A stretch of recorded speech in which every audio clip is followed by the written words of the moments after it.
संघं शरणं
थोडा अलीकडे पलीकडे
संगं शरणं गच्छामि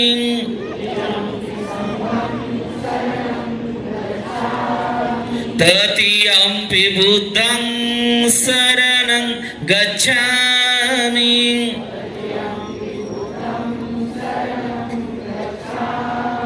तृतीयंपि धम्मं शरणं गच्छामि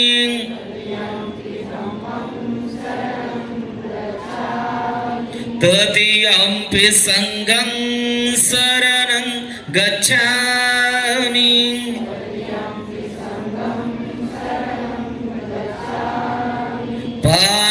पानातिपाता वीरमणि सिक्खापदं समादियामि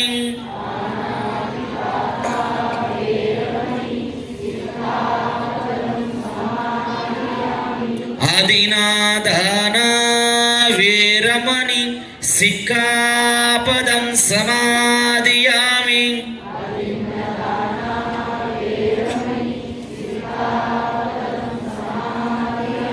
कामेषु नीचाचारा वीरमणि सिक्खापदं समादियामि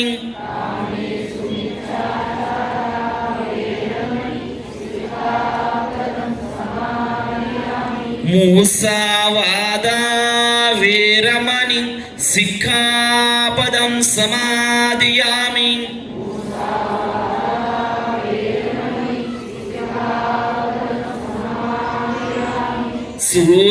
सूरामीरयमज पमादठाना वीरमणि सिक्खापदं समादियामि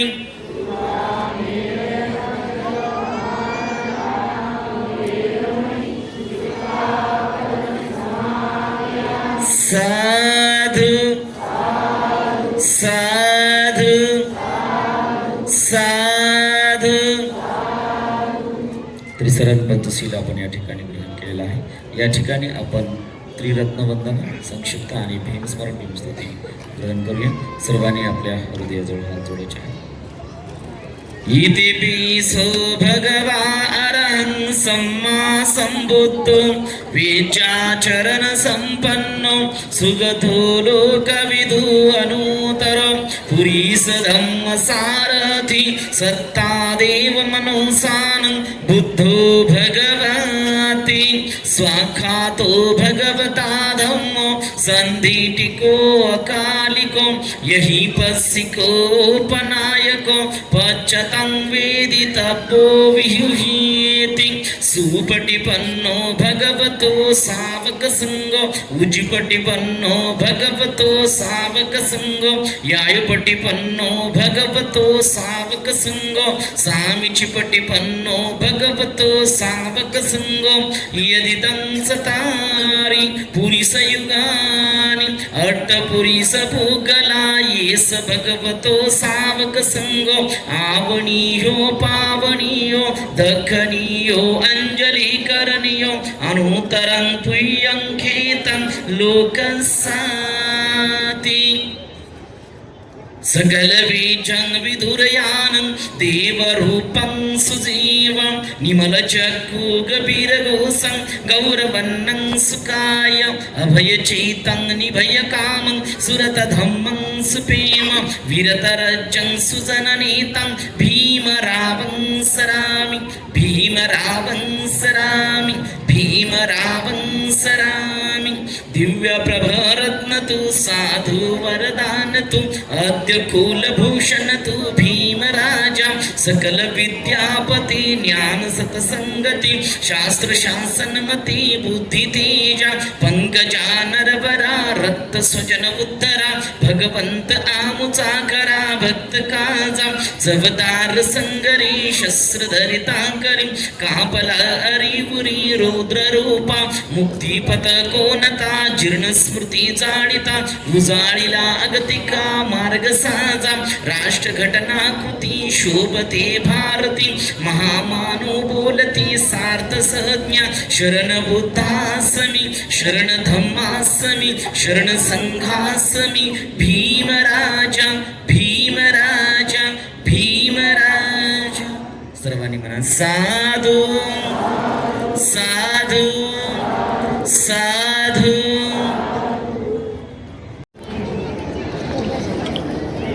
कार्यक्रम पार पडलेला आहे आदरणीय भंतेजी यांनी आपल्या सर्वांना त्रिश्रम पंचशील दिलेला आहे. आपण सर्वांनी हे त्रिश्रम पंचशील ग्रहण केलेलं आहे.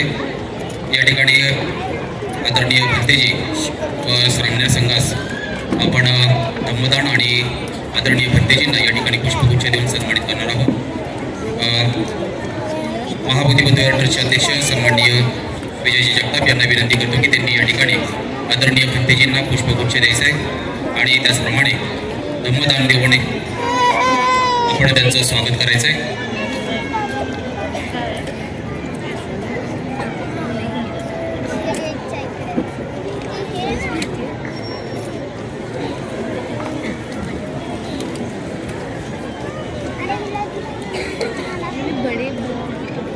आपण सर्वांनी टाळ्यांच्या गजरामध्ये स्वागत करायचं आहे. त्याचप्रमाणे आपण जी मिरवणूक पार पाडलेली आहे हा कार्यक्रमही अतिशय शांततेत पार पाडत आहोत. ज्यांचं अतिशय मोलाचं सहकार्य या कार्यक्रमासाठी मिळालेले आहे असे समता सैनिक दल आणि विशेष करून त्यांचे कमांडर सन्माननीय सुरेशजी भाजीराव यांना यांच्या समता सैनिक दलास या ठिकाणी आपण धम्मदान देत आहोत. आदरणीय पोपटराव कदम यांच्या हस्ते आपण त्यांना या ठिकाणी आनंद बुद्ध विहार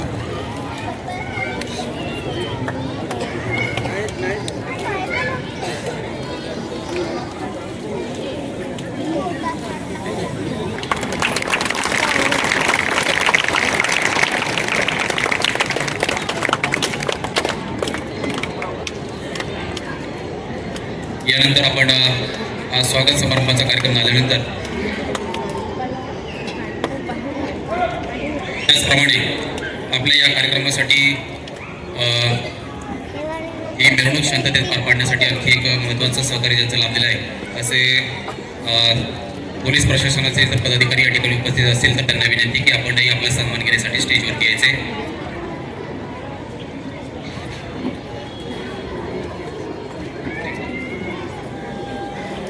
राहटणी फिल ग्रुप पिंपळे सौदागर वीर संभाजी ज्येष्ठ नागरिक संघ राहटणी भारतीय बौद्ध जन विकास समिती पिंपरी चिंचवड शहर राहुल मित्र मंडळ राहटणी तक्षशिला सेवा संस्था युवा मंच पिंपळे सौदागर यशोधरा महिला मंडळ पिंपळे सौदागर आनंद मित्र मंडळ शास्त्रीनगर राहटणी त्याचप्रमाणे भीमशक्ती मित्रमंडळ पवनानगर राहटणी आणि तसेच समता सैनिक दल पिंपरी चिंचवड शहर जिल्हा शाखा या सर्वांचे मी आभार व्यक्त करतो. आपल्या सर्वांच्या सहकार्याने हा आजचा कार्यक्रम आपण चांगल्या प्रकारे पार पाडू शकलो.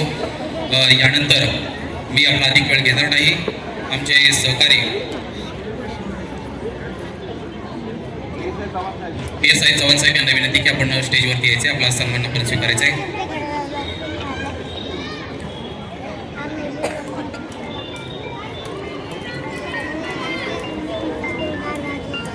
सन्माननीय अरुणजी चाबुकस्वार यांना विनंती करतो की आपण या ठिकाणी चव्हाण साहेबांना पुष्पगुच्छ देऊन सन्मानित करायचे.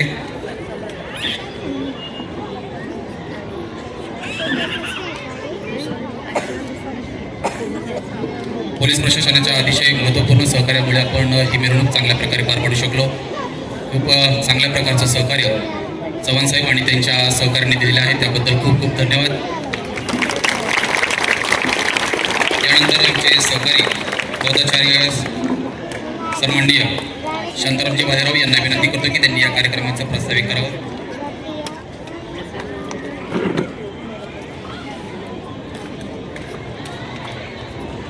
खरं तर असं सुंदररित्या हा बुद्धरूपाच्या मिरवणुकीचा हा कार्यक्रम सुंदररित्या पार पडला. तुम्ही सहभागी नसता तर याला खरोखर एक वेगळं रूप येण्याचं कारण म्हणजे आपण सगळे सहभागी झाला.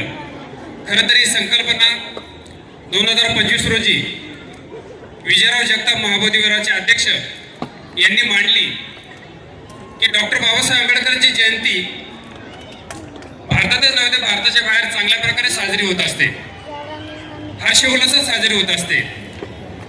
परंतु तथागत गौतम बुद्धांची जयंती भारताच्या बाहेर सर्व बौद्ध राष्ट्रात साजरी होते.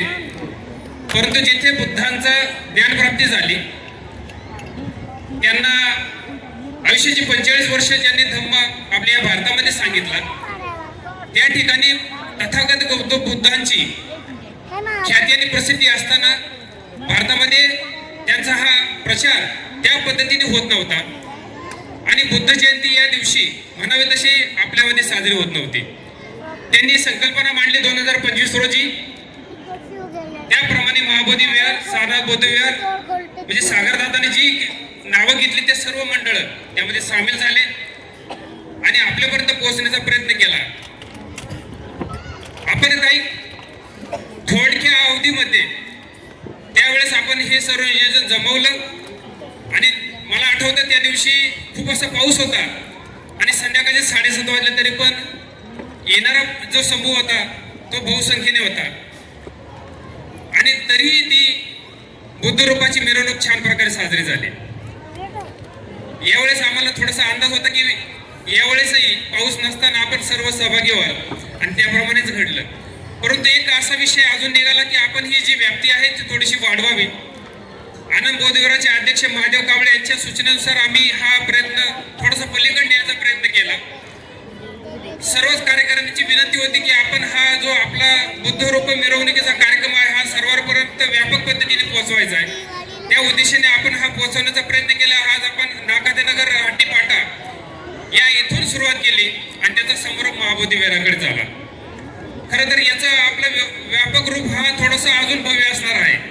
म्हणजे काळीवाडीचा बराचसा भाग जिथे बरीचशी मंडळ आहेत, भैयावाडी आहे, या भागामध्ये बरेच बहुसंख्य आपले बांधव आहेत, त्यांच्यापर्यंत पोहोचायचा अजून एक प्रयत्न असेल. आपण ज्या प्रकारे प्रतिसाद देत आहात निश्चित याच्यामध्ये आम्ही त्याच्यामध्ये व्याप्ती वाढवणार आहोत. आणि मी अधिक न बोलता खरं तर मला प्रास्ताविकमध्ये जास्त बोलायचं आहे कारण आपल्याला बंतेजींचे दंबदेशना ऐकायचे आहे आणि त्यानंतर भोजन करायचं आहे. 9:20 झालेले आहेत, मी जास्त बोलणार नाही. यानंतर खरोखर मी सर्वांचा आभार व्यक्त करतो. आपण बहुमूल्य वेळ दिला आणि या अशा प्रकारे प्रतिसाद मिळेल अशी अपेक्षा असताना त्यापेक्षाही जास्त प्रतिसाद मिळाला. आपल्या सर्वांचा आभार व्यक्त करतो आणि मी बंतेजींना याचा उपदेश करण्यासाठी मी त्यांना विनंती करतो. बंतेजींनी आपल्याला उदम उपदेश करावा.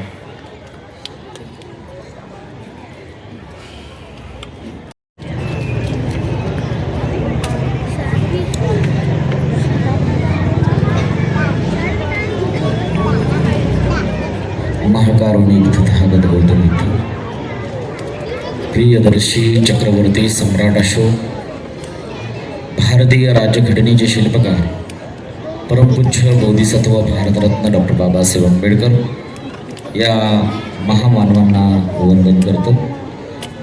उपस्थित श्रामणेर संघ, भारतीय बौद्ध महासभा, सर्व बौद्धाचार्य, समता सैनिक दलाचे सर्व सैनिक, सर्व उपासक उपासिका, बालक बालिका, आपल्या सगळ्यांना सप्रेम जय भीम. जय भीम म्हणा. तथागत गौतम बुद्धांची जयंती आणि जयंतीच्या निमित्ताने बुद्ध रूपाची भव्य दिव्य आणि सुंदरशी धम्म रॅली आपण आयोजित केलेली आहे आणि या धम्म रॅलीमध्ये आपण श्रामणेर संघालाही आमंत्रित केलं आणि या श्रामणेर संघाला विशेष असं स्थान आपण या ठिकाणी देऊन आपण या श्रामणेर संघाचा मान सन्मान केला। या बुद्धरूपाच्या भव्य मिरवणुकीमध्ये सहभागी होते सारनाथ बुद्धविहार राहटणी गाव, महाबोधी बुद्धविहार पिंपळे सौदागर, आनंद बुद्धविहार शास्त्रीनगर राहटणी, फील ग्रुप पिंपळे सौदागर, वीर संभाजी ज्येष्ठ नागरिक संघ राहटणी, भारतीय बौद्धजन विकास समिती पिंपरी चिंचवड शहर, राहुल मित्र मंडळ राहटणी, तक्षशिला सेवा संस्था पिंपळे सौदागर, यशोधरा महिला मंडळ पिंपळे सौदागर, आनंद मित्र मंडळ शास्त्रीनगर राहटणी, भीमशक्ती मित्र मंडळ पवनानगर राहटणी, सर्वांनी सर्व विहाराने सर्व मंडळाने सुंदररित्या एकत्रित येऊन सुंदर धम्म रॅली केली। या सर्व मंडळासाठी आपण जोरदार टाळ्या वाजवून स्वागत करायचं। खूप सुंदर धम्म रॅली आपण आयोजित केली। तथागत बुद्धांची जयंती भव्य दिव्य आणि शांततेत आणि सुंदरसं हे बुद्धरूप बुद्धं शरणं गच्छामी धम्मं शरणं गच्छामी संघं शरणं गच्छामी या धूनमध्ये आपण इथपर्यंत आलेला आहात। बघा, आपण इतर जेव्हा बाबासाहेबांची जयंती करतो तेव्हा थोडासा आपला नाचण्याचा कार्यक्रम असतो आणि बुद्धांचा जेव्हा जयंतीचा कार्यक्रम असतो तेव्हा आपली ही शांततेत मिरवणूक असते आणि हे सुंदर सुंदर कार्यक्रम बाबासाहेबांच्या जयंतीला पण आयोजित करतो आणि तथागत बुद्धांच्या जयंतीला सुद्धा आपण आयोजित करत असतो। बघा, तथागत बुद्ध या वैशाख पौर्णिमेला तथागत बुद्धांच्या जीवनामध्ये 3 महत्त्वपूर्ण गोष्टी घडलेल्या आहेत, त्या तुम्हा आम्हाला माहीत आहेत आणि त्यासाठीच आपण हा आज बौद्ध महोत्सव, बुद्ध पौर्णिमा उत्सव आणि वैशाख उत्सव आपण या ठिकाणी साजरा करत आहोत। या पौर्णिमेला तथागत बुद्धांचा म्हणजे सिद्धार्थ गौतमाचा जन्म झाला। वैशाख पौर्णिमेलाच सिद्धार्थ गौतमाचा जन्म झाला आणि वयाच्या 35व्या वर्षी तथागत बुद्धांना याच वैशाख पौर्णिमेला ज्ञान प्राप्त झाले आणि वयाच्या 80व्या वर्षी तथागत बुद्धांना याच पौर्णिमेला म्हणजे वैशाख पौर्णिमेलाच तथागत बुद्धांचं महापरिनिर्वाण झालं। अशी ही त्रिगुणी पौर्णिमा जगातली आगळी वेगळी म्हणजे जन्म याच दिवशी, ज्ञानप्राप्त याच दिवशी आणि परिनिर्वाण सुद्धा याच दिवशी, अशी ही त्रिगुणी पौर्णिमा असल्यामुळे विशेष असं महत्त्व आहे। थायलंडमध्ये, जपानमध्ये, इंग्लंडमध्ये, कंबोडियामध्ये, चीनमध्ये अशा प्रकारे सुंदरशी जयंती बुद्धांची साजरी केली जाते आणि हे आता आपण भारतामध्ये सुद्धा साजरी करत आहोत आणि आपण सर्वजण फार आनंदाने, हर्ष आणि उल्हासाने आपण या ठिकाणी सर्वजण सामील झालात। मी आपण सुद्धा खूप खूप कौतुक करतो। आपण एवढ्या मोठ्या संख्येने या ठिकाणी उपस्थित झालात। आपण सुद्धा आपल्या स्वतःसाठीच टाळ्या वाजवून स्वागत करायचं। राजा मिलिंद पंते नागसेन यांचा एक संवाद आहे आणि त्याच्यामध्ये पंते नागसेनाला राजा मिलिंदाने अनेक प्रश्न विचारले आहेत। त्यापैकी एक महत्त्वपूर्ण प्रश्न, अगदी या ठिकाणी खूप मोठ्या संख्येने आपण जमलेला, खूप वेळ झालेला आहे आणि अगदी कमीत कमी वेळामध्ये आपल्याला उपदेश ऐकायचा आहे आणि हा उपदेश म्हणजे तुम्हाला माहीत नाही असं नाही आहे। तुम्ही खूप हुशार आहात, खूप ज्ञानीवंत आहात, खूप तुम्ही चरित्र बुद्धांचं सगळ्यांनी वाचलेलं आहे, परंतु या ठिकाणी भिक्खू संघाच्या तोंडून म्हणजे त्यांच्या मुखातून आपण प्रवचन ऐकावं, मान सन्मान करावा म्हणून या ठिकाणी ऐकत आहात आणि म्हणून मी सुद्धा अगदी थोडक्यामध्ये तुम्हाला या कार्यक्रमाचा वेळ प्रसंग पाहून मी अगदी थोडक्यामध्ये या ठिकाणी आपल्याला उपदेश करत आहे। बघा, पंते नागसेनाला राजा मिलिंद प्रश्न विचारतात, पंतेजी, धर्माचा ऱ्हास कशामुळे होतो? धर्माचा ऱ्हास कशामुळे होतो? तेव्हा पंते नागसेन म्हणतात, राजन, धर्माचा ऱ्हास 3 कारणामुळे होतो। किती कारणामुळे होतो? 3 कारणामुळे होतो। पहिलं कारण, ज्या धर्माचा पाया मजबूत नाही, ज्या धर्माचा पाया मजबूत नाही, ज्या धर्माचा पाया कच्चा आहे, ज्या धर्माचा पाया ढिला आहे, असा धर्म कालांतराने म्हणजे लवकरात लवकर नष्ट होतो। ज्या धर्माचा पाया मजबूत नाही असा धर्म लवकरात लवकर नष्ट होतो। जसं की एखाद्या इमारतीचा पाया म्हणजे जमिनीमध्ये जे पाया आपण खोदतो, जमिनीमध्ये फुटिंग टाकतो, सिमेंट कॉन्क्रीट टाकतो, स्टील टाकतो आणि व्यवस्थित मजबूतरित्या त्याचा पाया बसवतो आणि तेव्हाच ती इमारत व्यवस्थितरित्या ती बिल्डिंग मजबूत उभी राहते आणि ती इमारत जास्तीत जास्त दिवस टिकून राहते. आणि जर त्या इमारतीचा पाया कच्चा भरला असेल, ढिला भरला असेल, तो कमकुवत असेल तर ती इमारत लवकरात लवकर कोसळून खाली पडते. ज्याप्रमाणे इमारतीचा पाया कच्चा असल्यावर, कमकुवत असल्यावर ती इमारत कोसळून पडते, त्याचप्रमाणे ज्या धर्माचा पाया कच्चा असतो, ज्या धर्माचा पाया कमकुवत असतो असा धर्म लवकरात लवकर नष्ट होतो. बघा, तथागत बुद्धांचा धम्म, तथागत बुद्धांच्या धम्माचा पाया अगदी मजबूत आहे आणि तथागत बुद्धांच्या धम्माचा पाया तथागत गौतम बुद्धाने घातलेला असल्यामुळे तो अगदी मजबूत आहे आणि तो भक्कम आहे. तो बिलकुल ढिला नाही आहे, तो बिलकुल कच्चा नाही आहे, तो बिलकुल कमकुवत नाही आहे. म्हणून तथागत बुद्धांचा धम्म कधीही नष्ट होऊ शकत नाही. जब तक चांद सूरज रहेगा, अपन म्हणतो तब तक बाबा तेरा नाम रहेगा, तब तक तथागत बुद्ध काही नाम रहेगा. जोपर्यंत तथागत बुद्धांचा धम्म मजबूतरित्या तथागताने पाया घातलेला असल्यामुळे तथागतांचा धम्म कधीही नष्ट होऊ शकत नाही. पण पुढे बंदे नागसेनाने आणखी 2 कारणं सांगितले आहेत, एकूण 3 कारणं सांगितले आहेत. त्यापैकी दुसरं कारण, धम्माचा पाया जरी मजबूत असला, धम्माचा पाया जरी मजबूत असला, त्याचे प्रचारक आणि प्रसारक जर चांगले नसतील, त्याचा प्रचार आणि प्रसार व्यवस्थित करत नसतील, अभ्यासक नसतील, चिकित्सक नसतील, हुशार नसतील आणि प्रचार प्रसार जर होतच नसेल तर असा धर्म लवकरात लवकर नष्ट होतो. बघा, धर्माचा पाया मजबूत आहे पण प्रचारक चांगले नाहीत, प्रचार प्रसारच करत नाहीत, तर तो धर्माचा प्रचार आणि प्रसार होईल का? बिलकुल नाही. तो धम्माचा प्रचार आणि प्रसार कोण करतं?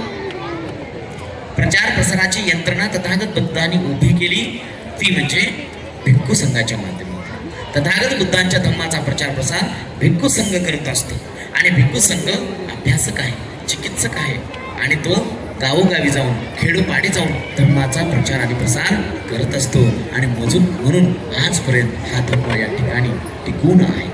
आणि जर का आमचे भंतेजी, आमचे भिक्खू विहारात झोपून राहत असतील, आळशी झाले असतील, प्रचार प्रसार करत नसतील, अभ्यासक नसतील, चिकित्सक नसतील आणि खेड्यामध्ये जातच नसतील, कार्यक्रमामध्ये जातच नसतील किंवा प्रचार प्रसार कोणताच करत नसतील तर त्या धर्माचा तो धर्म टिकून राहील काय? नाही. धर्म लवकरात लवकर नष्ट होईल. परंतु आज 2500 वर्षापासून तथागत बुद्धांचा धम्म टिकून आहे, कारण बौद्ध भिक्खू धम्माचा प्रचार आणि प्रसार चांगल्या रीतीने करत आहे. प्रतिक्रांतीच्या नंतर या देशातला भिक्खू संघ संपवण्यात आला आणि पुन्हा एकदा डॉक्टर बाबासाहेब आंबेडकरांनी 14 ऑक्टोबर 1956 घर वापसी केली आणि बौद्ध धम्माचा स्वीकार केला आणि तुम्हा आम्हाला बौद्ध धर्माची दीक्षा दिली. आणि बाबासाहेब म्हणाले मी शेवटच्या क्षणापर्यंत धम्माचा प्रचार प्रसार करेन. काय म्हणाले बाबासाहेब? मी शेवटच्या क्षणापर्यंत धम्माचा प्रचार प्रसार करेन. आणि त्यानंतर जे काही वेळ बाबासाहेबांना मिळाला, शेवटच्या क्षणापर्यंत बाबासाहेबांनी धम्माचा प्रचार आणि प्रसार केला.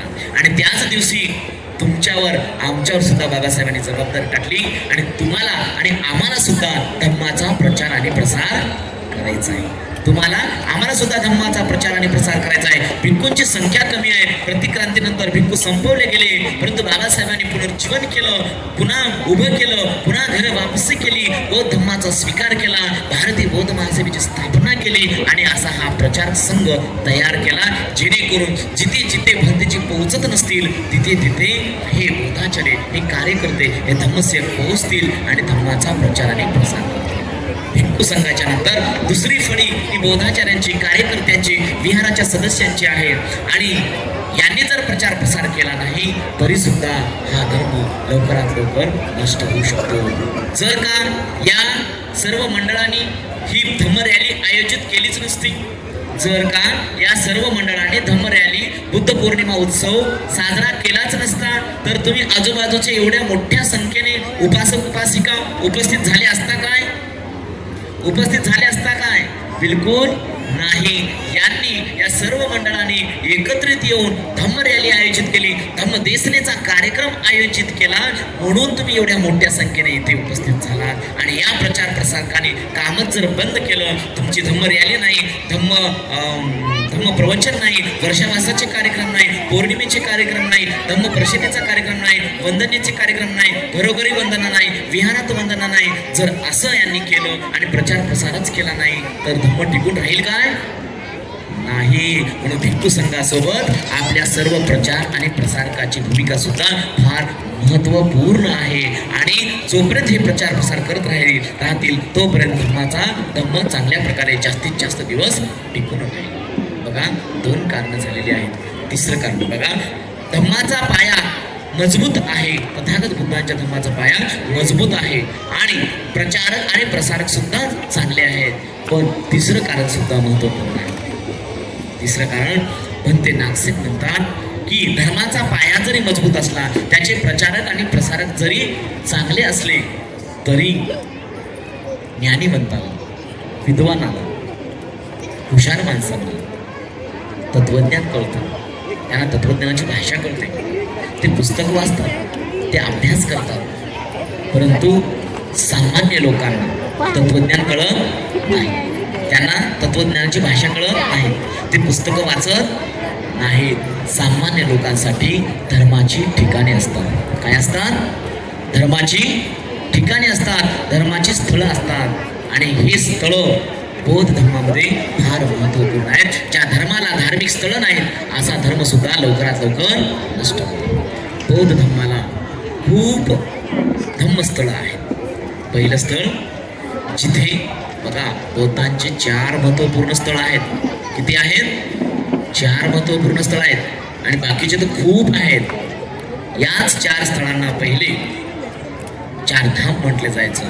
पहिलं 4 स्थळ धम्माची जिथे तथागतांचा जन्म झाला, जिथे सिद्धार्थ गौतमाचा जन्म झाला. कोणतं ठिकाण? कोणतं ठिकाण? लुंबिनी. त्यानंतर तथागताने जिथे धम्मचक्र प्रवर्तन केलं, तथागताने जिथे धम्मचक्र प्रवर्तन केलं ते ठिकाण सारनाथ. बघा, पहिलं जिथे जन्म झाला, दुसरं जिथे बुद्धांना ज्ञान प्राप्त झाली गया, तिसरं जिथे तथागताने धम्मचक्र प्रवर्तन केलं ते सारनाथ, आणि चौथं म्हणजे कुशीनारा, जिथे तथागत बुद्धांचं परिनिर्वाण झालं. लुंबिनी, गया, बुद्ध गया, ज्याला आपण गया म्हणजे बुद्ध गया, आणि धम्मचक्र प्रवर्तन केलं ते ठिकाण सारनाथ, आणि परिनिर्वाणाचं ठिकाण कुशीनारा. हे बौद्धांचे 4 महत्वपूर्ण धार्मिक स्थान आहेत आणि हे आपण धार्मिक स्थानं पाहिलेच पाहिजे आणि तिथं आपण गेलंच पाहिजे, तिथं जाण्याचा प्रयत्न केलाच पाहिजे. त्यानंतर नालंदा आहे, तक्षशिला आहे, गुरुवेला आहे, त्याच्यानंतर बाबासाहेबांनी निर्माण केलेले दीक्षाभूमी आहे, चैत्यभूमी आहे, चौदार तळे आहे. हे सगळे धार्मिक स्थळं आपण पाहिलेच पाहिजे, कारण सामान्य माणसाला यातून ऊर्जा मिळते, यातून शक्ती मिळते आणि त्यामधूनच धम्माचा प्रचार आणि प्रसार होतो.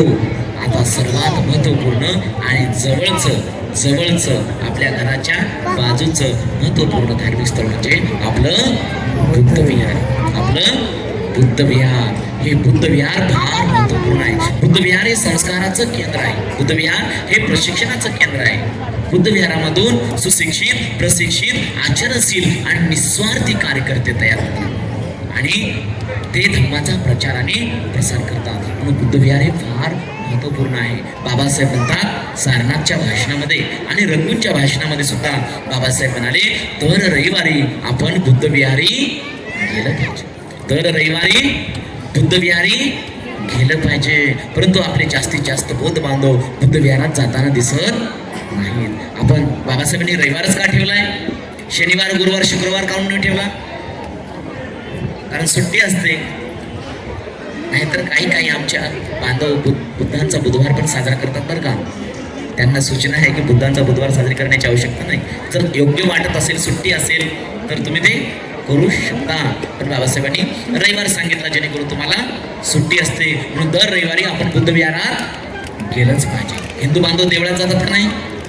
हिंदू बांधव देवळात जातात, ख्रिश्चन बांधव चर्चमध्ये जातात, शीख बांधव गुरुद्वाऱ्यात जातात, मुस्लिम बांधव मस्जिदमध्ये जातात, परंतु बौद्ध बांधव मात्र आमचा विहारात जाताना दिसत नाही.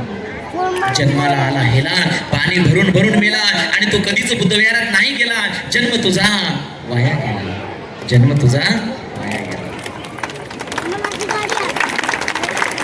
जन्म वाया जाता कामा नये. दर रविवारी बुद्धविहारी जाऊया. आजच्या या बुद्ध पौर्णिमेच्या निमित्ताने शपथ ग्रहण करा की दर रविवारी आपण बुद्धविहारी केलंच पाहिजे. बुद्धगयेचं महाबोधी विहार आणि हे आजचं आपलं पिंपळे सौदागर मधलं महाबोधी महाविहार. जेव्हा विहार पाहिलं मी, ही कल्पनाच मी केली नव्हती. महाबोधी महाविहार पुण्यात असेल म्हणजे महाबोधी विहार पुण्यात असेल, आणि प्रसंग आला पाहण्याचा, पाहिलं आणि मला बरं वाटलं की महाबोधी विहार पुण्यात आहे. बघा, आपल्या समोर सर्वात मोठी लढाई आहे. बुद्धगयेचं महाबोधी महाविहार मुक्त झालं पाहिजे. वर्षभर आंदोलन करतायत भिक्खू संघ.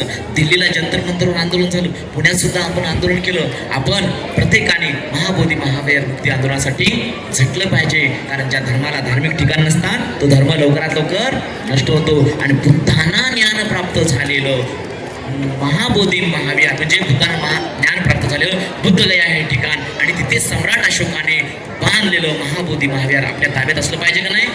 असलं पाहिजे. तुमची कमिटी असली पाहिजे का नाही? आता या महाबोधी महाविहारात दुसऱ्यांची कमिटी असेल तर तुम्ही तिथे सहन करणार आहात का? बिलकुल करणार नाहीत. महाबोधी महाविहाराची मॅनेजमेंट कमिटी बौद्धांची असलीच पाहिजे. यासाठी आपण तन मन धनाने जन आंदोलन केलंच पाहिजे. पुन्हा एकदा मी या सर्व आयोजकांना मी तुमचे खूप खूप कौतुक करतो की तुम्ही या बॅनरवर सम्राट अशोकांचा फोटो लावलेला आहे. सम्राट अशोकांचा फोटो लावलेला आहे. या सगळ्या आयोजकांसाठी पुन्हा एकदा टाळ्या वाजून स्वागत करायचं आहे. त्यांनी सम्राट अशोकाचा फोटो लावलेला आहे. प्रियदर्शी चक्रवर्ती सम्राट अशोक. आजचा भारत देश आणि या भारताचं क्षेत्रफळ यापेक्षा दुप्पट क्षेत्रफळ सम्राट अशोकाच्या ताब्यात होतं. आणि एवढा मोठा महान सम्राट ज्याने स्वतःचा मुलगा दान दिला आणि भिक्षू बनवलं, स्वतःची मुलगी संघमित्रा दान दिली आणि भिक्षू बनवलं, मुलगा महेंद्र, मुलगी संघमित्रा भिक्खू आणि भिक्खुनी झाले आणि धम्माचा प्रचार आणि प्रसार करू लागले. अनेक लेण्या, अनेक स्तूप, अनेक विहार बांधले. एवढ्या मोठ्या सम्राट अशोकाला तुम्ही बॅनरवर स्थान देणार नाही का? अनेक कार्यक्रमामध्ये मी जेव्हाच कार्यक्रमामध्ये सम्राट अशोकाचा बॅनरवर फोटो छापला जात नाही अशा कार्यक्रमामध्ये मी सांगत असतो की मी येणार नाही. सम्राट अशोकाला स्थान तुम्ही दिलंच पाहिजे. बॅनरवर, तुमच्या लग्नाच्या पत्रिकेवर आणि पूजास्थानामध्ये सुद्धा सम्राट अशोकाचं स्थान दिलंच पाहिजे. मी अनेक वर्षापासून सांगतोय आणि आता भारतीय बौद्ध महासभेने सुद्धा आदेश काढलेला आहे की प्रत्येक पूजास्थानामध्ये सम्राट अशोकाचा फोटो असलाच पाहिजे आणि सर्व बौद्धाचार्यांनी याची अंमलबजावणी केलीच पाहिजे. प्रत्येक पूजास्थानामध्ये बुद्ध, सम्राट अशोक आणि डॉक्टर बाबासाहेब आंबेडकर यांचा फोटो असलाच पाहिजे. तुम्ही बॅनरवर स्थान दिले, तुम्ही पत्रिकेवर स्थान दिले, सम्राट अशोकाला विसरू नका. बुद्ध लेण्यावर जा. सकाळी बुद्ध लेण्यावर आपण महाबुद्ध वंदना घेतली, कारला बुद्ध लेणीवर महाबुद्ध वंदना घेतली, म्हणून लेण्यावर गेलं पाहिजे. तुम्ही लेण्यावर नाही गेलात, लेणी अतिक्रमित होईल. तुम्ही महाबोधी महाविहार गयाला नाही गेलात, मग तिथे गया सुद्धा लोकांनी कब्जा करून टाकला. म्हणून जिथे तुम्ही जाणार नाही तिथं लोक ते गायब करून टाकतील आणि तिथे त्यांच्या पद्धतीने ते काम करतील. म्हणून लेण्यावर गेलं पाहिजे. सकाळी महाबोधी महाविहार कारला लेणीवर सुंदरशी वंदना झाली. म्हणून तुम्ही सुट्टीचा वेळ असेल तर बुद्ध लेणीला जा, पेडसे लेणीला जा, भाजी लेणीला जा, जुन्नरच्या लेण्याला जा. कारण ह्या सगळ्या लेण्या सम्राट अशोक आणि त्यांना प्रेरणा घेऊन निर्माण झालेल्या आहेत. सम्राट अशोकाने निर्माण केलेल्या. सम्राट अशोकाला विसरायचं नाही. एकदा आपण नारा देऊया, तथागत गौतम बुद्धांचा, सम्राट अशोकांचा, तथागत गौतम बुद्धांचा, सम्राट अशोकांचा, डॉक्टर बाबासाहेब आंबेडकरांचा, बौद्ध धम्माचा, भिक्खू संघाचा, भिक्खू संघाचा, भारत देशाचा, भारत देशाचा. जय भीम, जय भीम. धन्यवाद. नमो बुद्धाय. सर्वांनी हात जोडायचे आहेत. आशीर्वाद गाथा घेत आहे. सर्वांना बुद्ध पौर्णिमेच्या खूप खूप शुभेच्छा, खूप खूप मंगल कामना, खूप खूप हार्दिक शुभेच्छा देतो. सर्वांसाठी आशीर्वाद गाथा घेऊया. सर्वांनी हात जोडा. भवतु सर्वमंगलम रखन्तु सर्वदेवता सर्वबुद्धानुभावेन सदा सुन्दरी भवन्तु ते भवतु सर्वमङ्गलं रक्षन्तु सर्वदेवता सर्वधर्मानुभावेन सदा सन्ति भवन्तु ते भवतु सर्वदेवता सर्वसङ्गानुभावेन सदा सन्ति भवन्तु ते इचितं पतितं त्रियं क्षिप्रमेव समीचतु सप्पे पुरन्तु चित्तसङ्कप्पा छन्दोपैरश्वेतां मणिज्योतिरसोयतां सवन्ति विभजन्तु सर्वरोगो विनाशतो माते भवन्तन्तरायो सुखी दीर्घायुः भव अभिवादनशीलसनिच उद्धापचायनो चत्तारो धम्म पट्टन्ति अयोन सुखं बलम् आयुर्वर्ग सम्पत्ति सर्व सम्पत्तिमेव च ततो निब्बान सम्पत्ति विनाते समीजतु मना साधु साधु साधु. सर्व भक्तांचे हात जोडतील. सर्व उपासक उपासिका एकाच वेळेस वंदन करायचं आहे. बुद्धं नमामि चुकून नमन करा. धम्मं नमामि संघं नमामि. नमो बुद्धाय. जय भीम. आजच्या या बुद्ध पौर्णिमेच्या निमित्तानं ज्यांना ज्यांना दान करायचं आहे, आर्थिक दान 1 रुपया 2 रुपये 10 रुपये जे करता येईल आपल्या इच्छेनं दान करायचं आहे. या ठिकाणी संघ आलाय. संघ भोजनदानासाठी जात आहे. माईक आपण आयोजकांनी हातात घ्यायचा आहे. सर्वांना खूप खूप शुभेच्छा देऊन मंगल कामना देऊन येथेच थांबतो. जय भीम. नमो